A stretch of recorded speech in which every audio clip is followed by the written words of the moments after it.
একটা ভিডিও দেখে খুবই অবাক হলাম। খুবই পারিবারিক একটা বিষয়, ছেলে মেয়েদের প্রেম ঘটিত বিষয়। দুই পরিবার বসে সালিশ করছে। ঠিক সেই সময় কেউ একজন হয়তো পুলিশকে কল করেছে। দেখেন, তাও চকরিয়ায়, মানে স্বরাষ্ট্রমন্ত্রী সালাউদ্দিন আহমেদের এলাকা।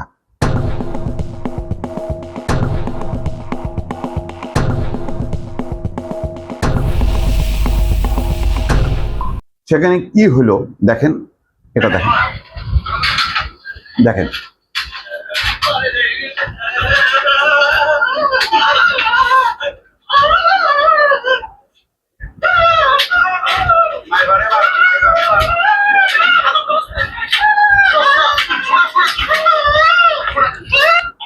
ভাই, এইটা পুরোটা দেখাইলাম না, এটা দেখার মতন দৃশ্য না। আজকে দেখলাম যে সেই এসআইকে প্রত্যাহার করা হয়েছে বা সাসপেন্ড করা হয়েছে। একটা পোস্ট দেখলাম, রবিন হোসেন তৌফিক ইফতেখার।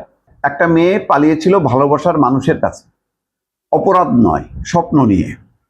দুই পরিবার বসেছিল, দেনমোহর ঠিক হয়েছিল, বিয়ে হওয়ার কথা ছিল, কিন্তু কয়েকজনের মন মতো হয়নি। তারা থানায় গেল, আর থানা পাঠালো লাঠি। চিন্তা করেন, 20 বছরের মেয়েটি পুলিশের সঙ্গে যেতে চায়নি, কারণ সে জানতো সে ভুল কিছু করেনি।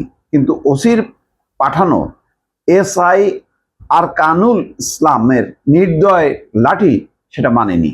তার মানে এই এসআই আরকানুল ইসলাম নির্দয়ভাবে প্রহার করছে। দেখেন, প্রেমিক প্রেমিকা একজন আরেকজনকে কিভাবে জড়ায় রাখছে, তারপরও পেটায়। ভাই, এদেরকে দিয়ে কি আপনি অপরাধ নিয়ন্ত্রণ করবেন? এরা কোথায় লাঠি মারতে হয় সেটাও জানে না। এইসব এসআই রেখে লাভ কি, বা এইসব পুলিশ রেখে লাভ কি? ভাই, যেখানে পিটানো দরকার সেখানে পিটায় না, পিটাইতেছে নিরীহ ভালোবাসা দুটা মানুষ। তারা একটা একেবারে একান্ত পারিবারিক, এগুলি অনেক ক্ষেত্রে দেখছি পুলিশ এসব বিষয় এসে মীমাংসা করে দেয়।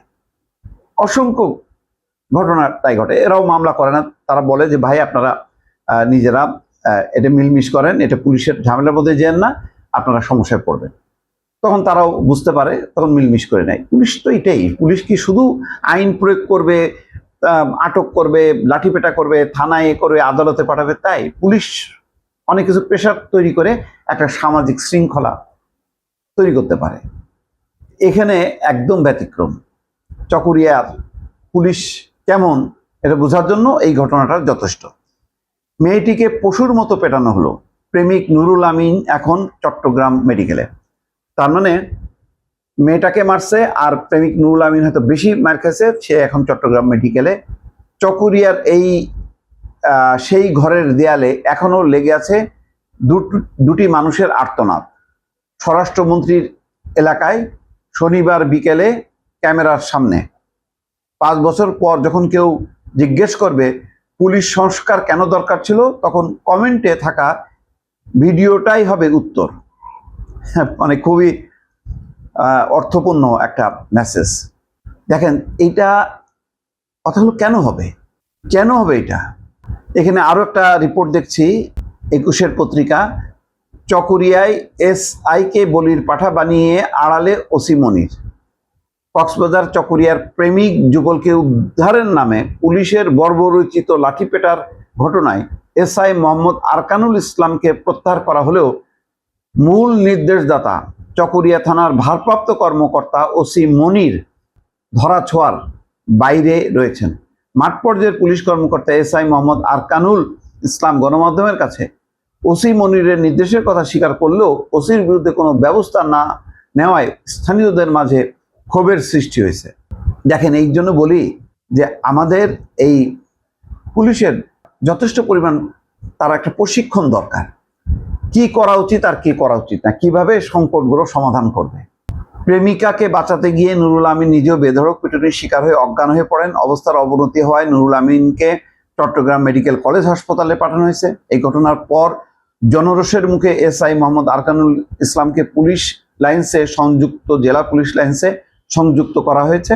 তবে ওসি মনির এখনো বহাল তবিয়তে আছে। এই হলো কথাবার্তা। যাই হোক, এটা খুব দুঃখজনক।